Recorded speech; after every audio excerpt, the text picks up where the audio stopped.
ko lang yung comment ni Senator Pia a while ago about conducive environments, no?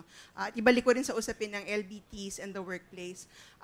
Siguro, a lot of us siguro na nakapag-aral, we remember that first job that we had and we were so proud. When we went home, we treated our whole family to wherever dinner, di ba? Napakaraming lesbiana are deprived of this opportunity, and it's not because tamad sila or wala silang ambisyon sa buhay.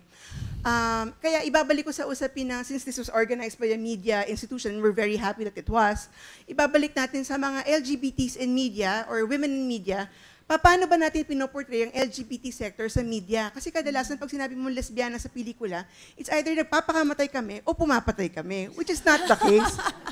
Which is not the case. And so, given these stereotypes, when you apply for a job, the HR manager thinks, mamamatay tao to, o magpapakamatay siya, di ba?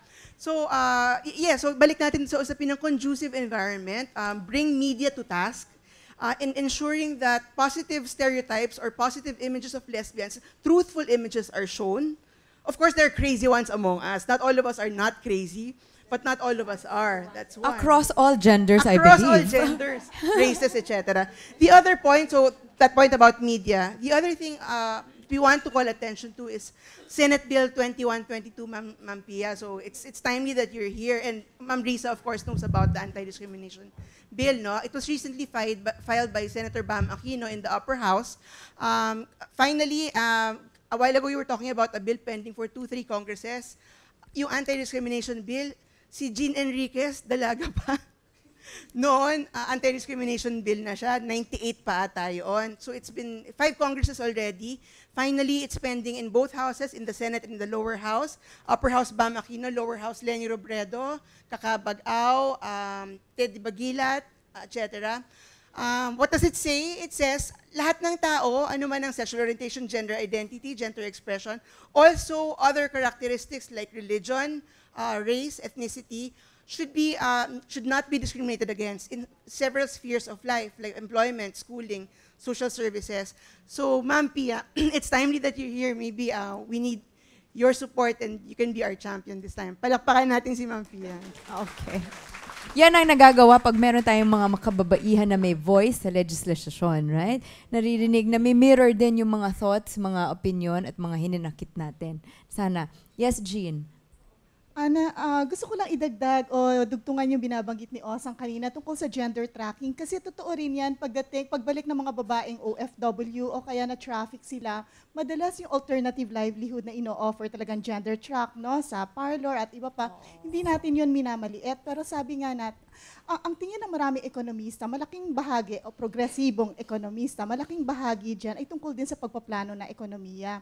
Kaya rin napakarami nasa serbisyo ay dahil hindi rin tinututukan yung tinatawag nating heavy industries na dapat nasa core na ekonomiya. Kaya baka kailangan na rin nating pag-usapan bilang mga kababaihan ang ekonomiya sa pangkalahatan. No?